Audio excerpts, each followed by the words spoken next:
We're continuing our series in Mark, and as you know, the goal is to get to the end of Mark on Easter. And it's closing in, you guys. We're 2 weeks away from Easter, and we ended last week on kind of a high note where Jesus was really revealing who he is in a powerful way at the end of Mark 13. And then here at the beginning of chapter 14, the mood shifts kind of dramatically. And we're going to jump right in. Now, Mark 14 is 72 verses long. All right, it's the longest chapter in Mark. Mark's the most brief gospel of the four, but he's long in this chapter, like the others. Okay, so we're going to put on our speed shoes and we're going to get going. You guys going to track with me? I need you with me. Move your faith forward in this, all right? Good. Let's jump in. Verse 1. It was now 2 days before the Passover and the Feast of Unleavened Bread, and the chief priests and the scribes were seeking how to arrest him by stealth and to kill him. For they said, "Not during the feast, lest there be an uproar from the people." And while he was at Bethany in the house of Simon the leper, as he was reclining at table, a woman came with an alabaster flask of ointment of pure nard, or perfume, very costly, and she broke the flask and poured it over his head. There were some who said to themselves indignantly, "Why was this ointment wasted like that? For this ointment could have been sold for more than 300 denarii and given to the poor." And they scolded her. But Jesus said, "Leave her alone. Why do you trouble her? She's done a beautiful thing to me. For you always have the poor with you. Whenever you want, you can do good for them. But you will not always have me. She has done what she could. She has anointed my body beforehand for burial.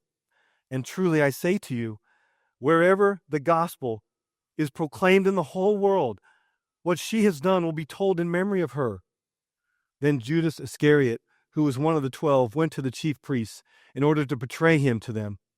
And when they heard it, they were glad and promised to give him money. And he sought an opportunity to betray him. All right, we're going to pause right at this section right here because we have something that Mark likes to do. Mark is creating another sandwich here for us.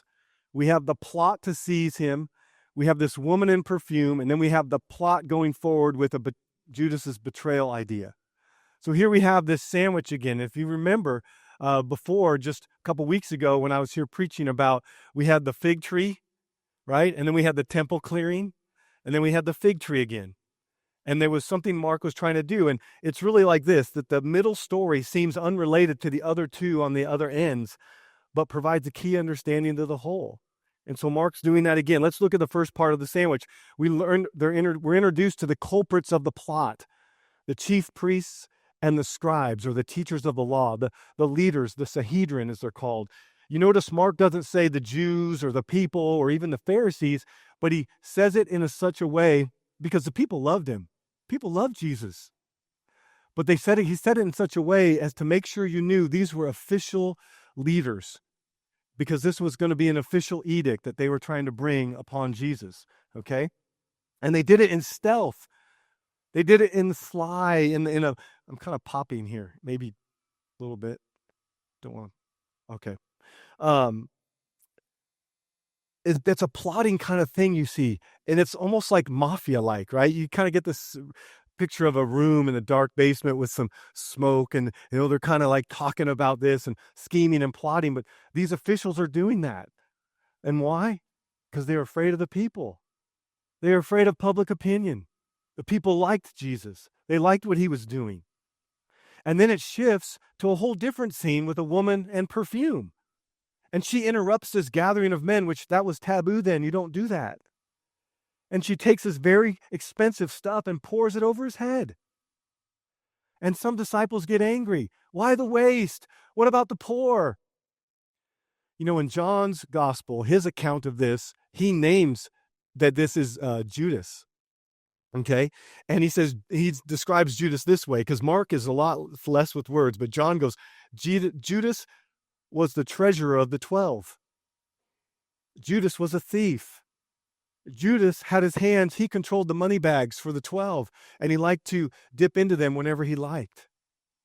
John gives us a whole bigger picture about Judas.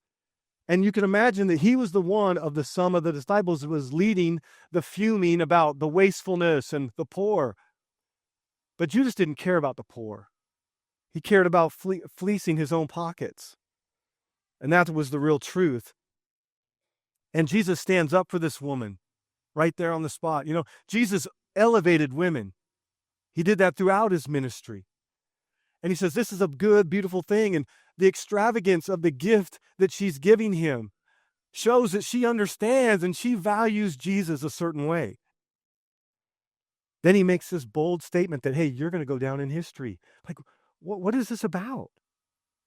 Truly, I say to you, wherever this gospel is going to be preached, your name's going to be mentioned. What has she done to get that kind of worthy of commemoration like that?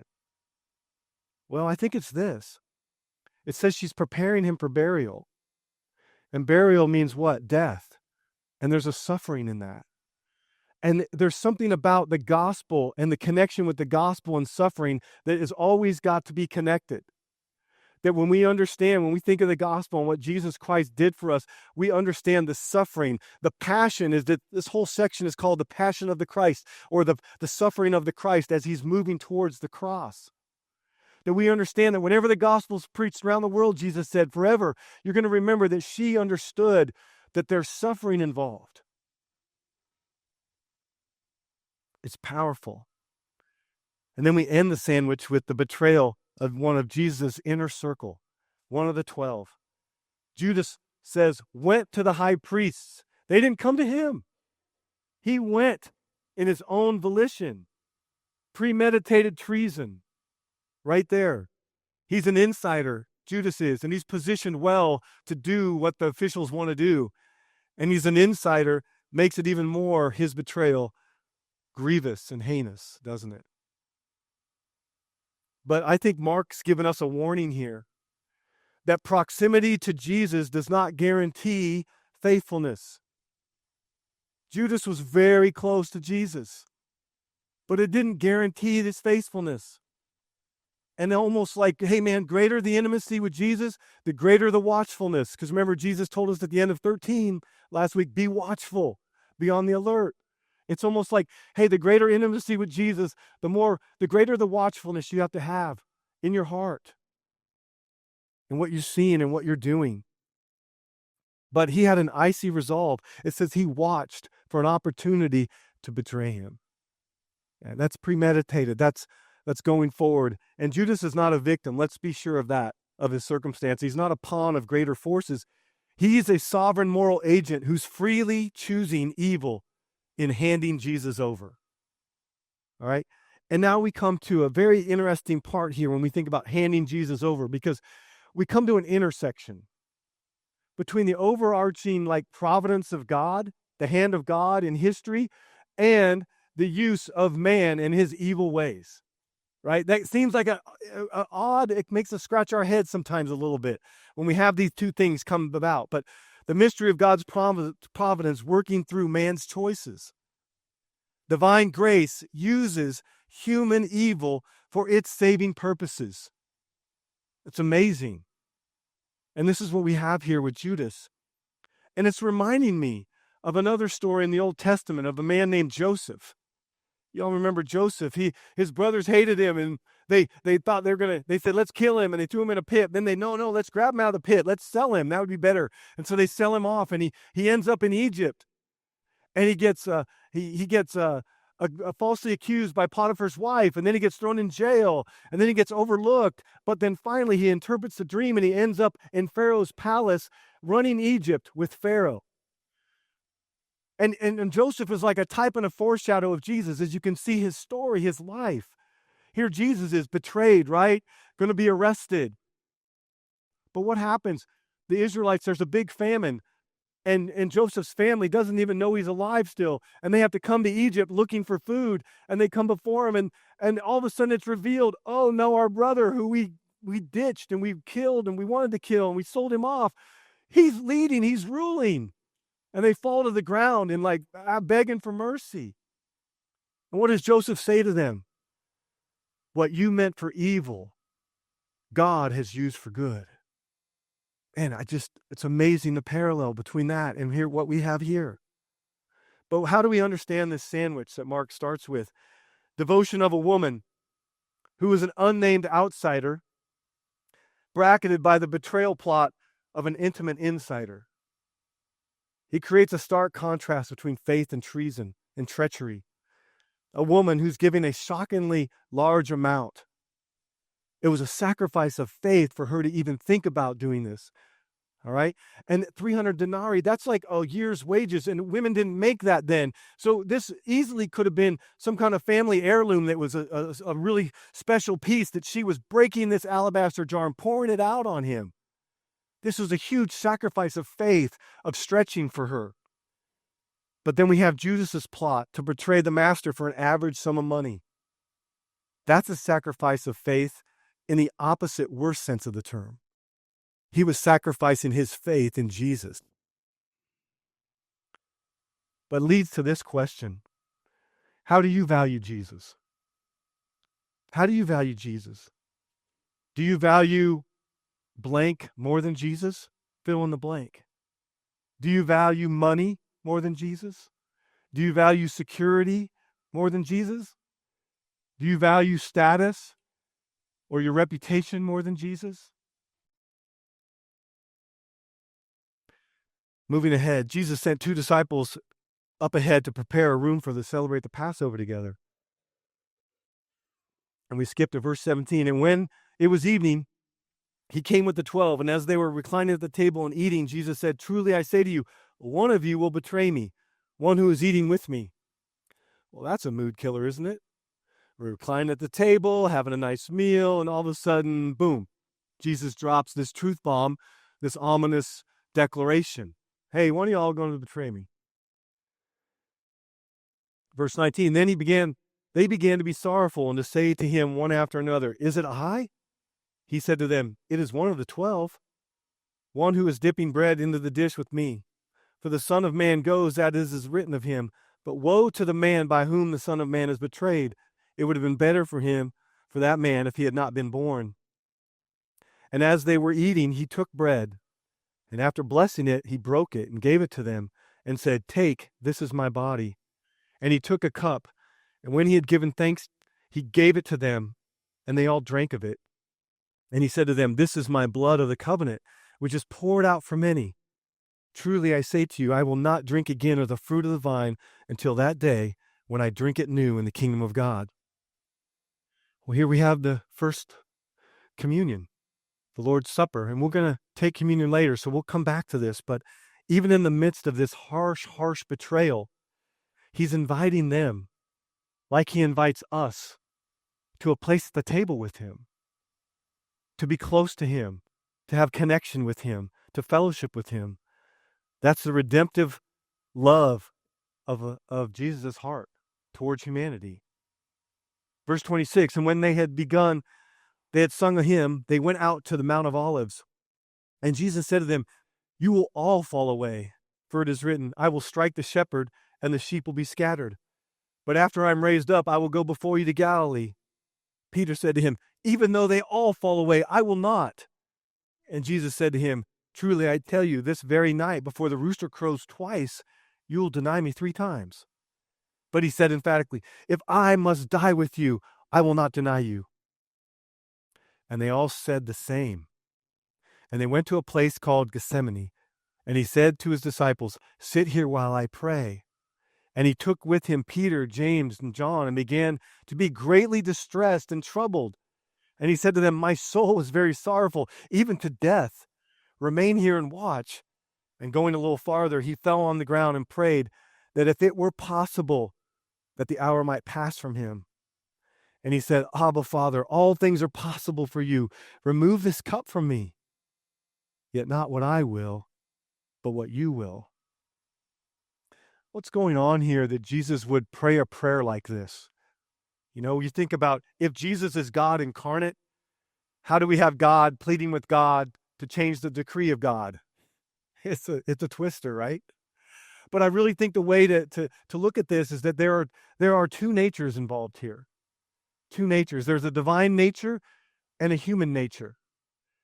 And God sent his Son in the flesh, Emmanuel, God with us, to take on our nature and yet still be divine. And that's a mystery, but it's the human nature that is going through this agony. It's the human Jesus that is praying to the divine for relief from this. It's that part of him, yet at the same time indicating his perfect commitment to obey the Father no matter what. The union of natures is not by confusion or mixture or separation or division. Divine nature doesn't stop being divine, and the human nature doesn't stop being human. And that's why we see Jesus agonizing and stressed and feeling this weight on him and asking God, pleading with God for it to go away. In fact, other accounts say that he was perspiring and it was like blood coming off of him. He was sweating blood. All the weight of humanity coming on him in the garden. That's why Jesus experienced it like this, a deep agony. And it reminds me of Hebrews 4, where it says, "Since then we have such a great high priest who has passed through the heavens, Jesus, the Son of God, let us hold fast our confession of him. For we do not have a high priest who is unable to sympathize with our weaknesses, but we have one who in every respect has been tempted as we are, yet without sin. Let us then with confidence draw near to the throne of grace, that we may receive mercy and find grace to help in time of need." That's the high priest that we have. Jesus, without sin, though fully human, and going through what we go through, he overcame. He was perfect. So then Jesus returns to his disciples, not once, but twice, and he finds them sleeping. And he says, it's enough. That's it. It's time. And we get to verse 43. And immediately while he was still speaking, Judas came, one of the 12, and with him a crowd with swords and clubs from the chief priests and the scribes and the elders. Now the betrayer had given them a sign, saying, the one I will kiss is the man. Seize him and lead him away under guard. And when he came, he went up to him at once and said, Rabbi, and he kissed him. And they laid hands on him and seized him. But one of those who stood by drew his sword and struck the servant of the high priest and cut off his ear. And Jesus said to them, had you come out as against a robber with swords and clubs and to capture me? Day after day I was with you in the temple teaching, and you did not seize me. But let the scriptures be fulfilled. And they all left him and fled. And a young man followed him with nothing but a linen cloth about his body. And they seized him, but he left the linen cloth and ran away naked. So let's pause for a moment, because here we have this cloak of darkness, right? This thing happening at night. There are spiritual forces, I can imagine, in the unseen realm going on, circling, or even in like a crowd surrounding the arena, cheering on this seizing in this moment, like this is it. We've got it. And then in what has history has been known, the kiss of death happens. An incredible betrayal. And it's really a paradox that the kiss was the sign of his betrayal, because that was a gesture then of a profound respect and honor that a disciple gave to the rabbi he was following. And yet here it is being used as a form of betrayal. Chilling contradiction. And then we have someone rise up and cut off the guy's ear right there, like, hey, I'm going to defend. And it goes nameless in Mark, but we know in other accounts that it was Peter. Of course it was, right? Impulsive Peter jumping out there. And this account doesn't say, but the others do, that Jesus took the ear and he put it back on the man's head and he healed him right there. The man there to arrest him, put him in chains, he heals him.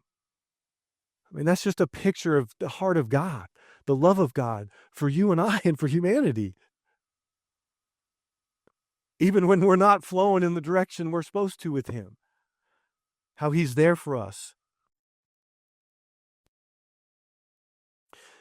You know, we like to focus on Judas in this one, right? But look what it says. All of them fled and left him. All of them. Yeah, Judas was maybe the first, but all of them, all his disciples. And that just tells us about the seeds of betrayal that lurk in the human heart, that lurk in our heart. You know, I'm reminded of Paul in Romans where he says, all have turned away. No one seeks God, not even one. That in our humanness, in our sinful nature, man, our hearts are bent towards things that aren't good. That's just a fact. That is a fact. But then I think about, but by the grace of God go I.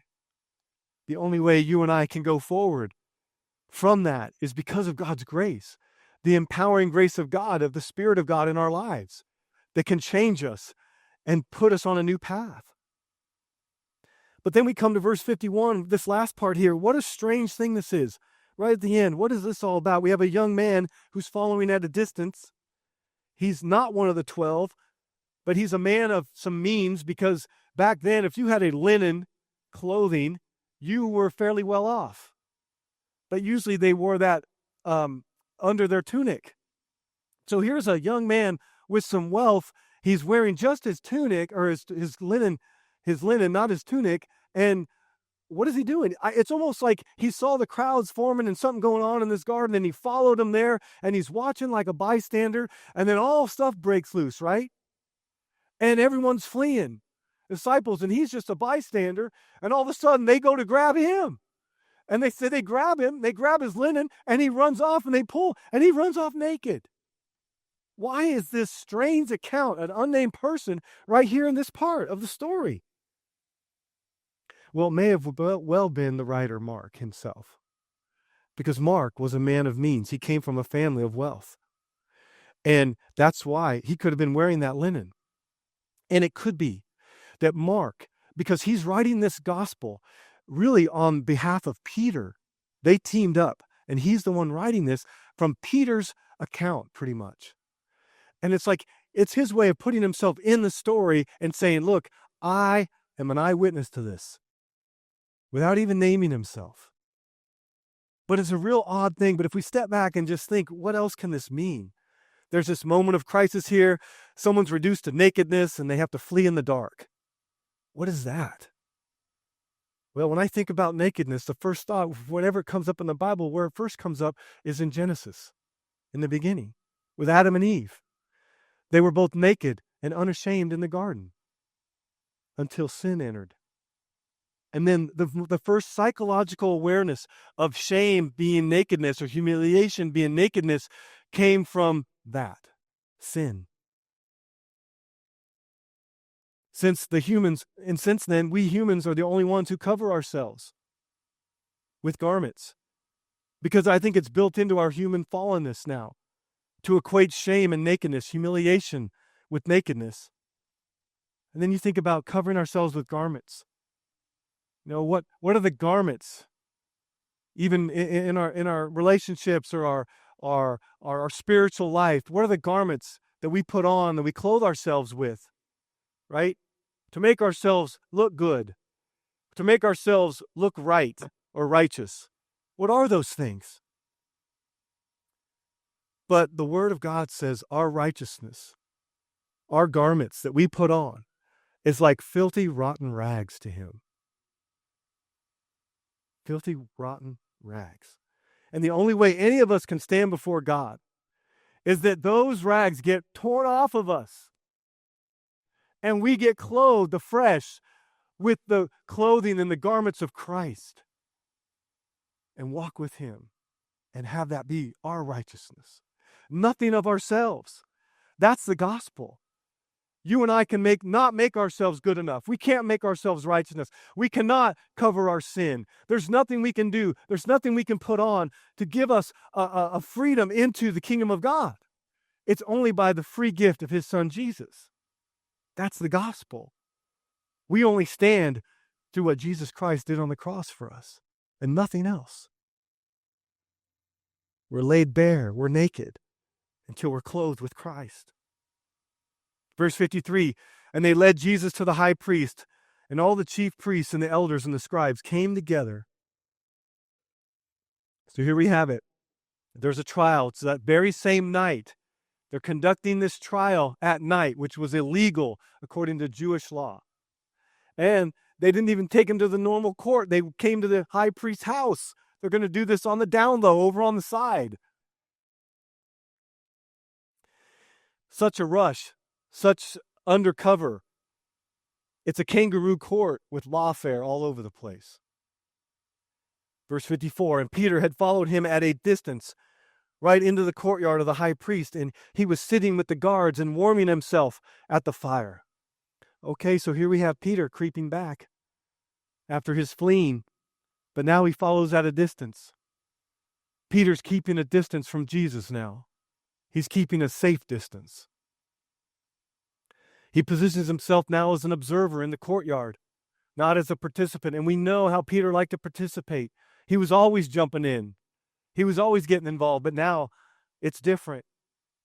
The moments before, he said, I'll follow you even to death. But now he wants to be safe. And not only that, he wants to be comfortable. He's warming himself by the fire. Wow. There are those who profess Christianity today who do the same. They want to keep a safe distance from Jesus. They might say it with their mouths, but self-protection is what their aim is. They want to keep a safe distance. They want to keep a comfortable distance from him. Why? Because following Jesus, part of what it's all about is that there's going to be resistance. There's going to be persecution. Jesus faced it. The disciples face it. You and I and all the disciples through history will face it. I mean, I'm just thinking more recently, even unto death. Recent weeks, I've been reading news around the world in Syria and the Democratic Republic of Congo where Christians are being killed by the hundreds, all because they follow Jesus. Still happening today. The question this morning is, do people know you follow Jesus? Do the people you work with know you follow Jesus? Do the people you do social things with and play with, do they know you know Jesus? Do the people you go to school with know you know Jesus? Or is it under wraps? If they don't, then perhaps you're keeping a safe distance. Jesus is looking for allegiance. He's looking for believing loyalty. And that's not distant. That's connected. That's like, I'm going with you. I'm running with you no matter what comes. My allegiance is to you, Jesus. You're the King. I'm bowing my knee to no one else, no other thing, no other enticement in this world. Verse 55, and now the chief priests and the whole council were seeking testimony against Jesus to put him to death, but they found none. For many bore false witness against him, but their testimony did not agree. And some stood up and bore false witness against him, saying, we heard him say, I will destroy this temple that is made with hands, and then in 3 days I will build another not made with hands. Yet even about this their testimony did not agree. And the high priest stood up in the midst and asked Jesus, have you no answer to make? What is it that these men testify against you? But he remained silent and made no answer. And again the high priest asked him, are you the Christ, the Son of the Blessed? And Jesus said, I am. And you will see the Son of Man seated at the right hand of God, the right hand of power, and coming with the clouds of heaven. And the high priest tore his garments and said, what further witnesses do we need? You have heard this blasphemy. What is your decision? And they all condemned him as deserving death. Wow. So here we have it.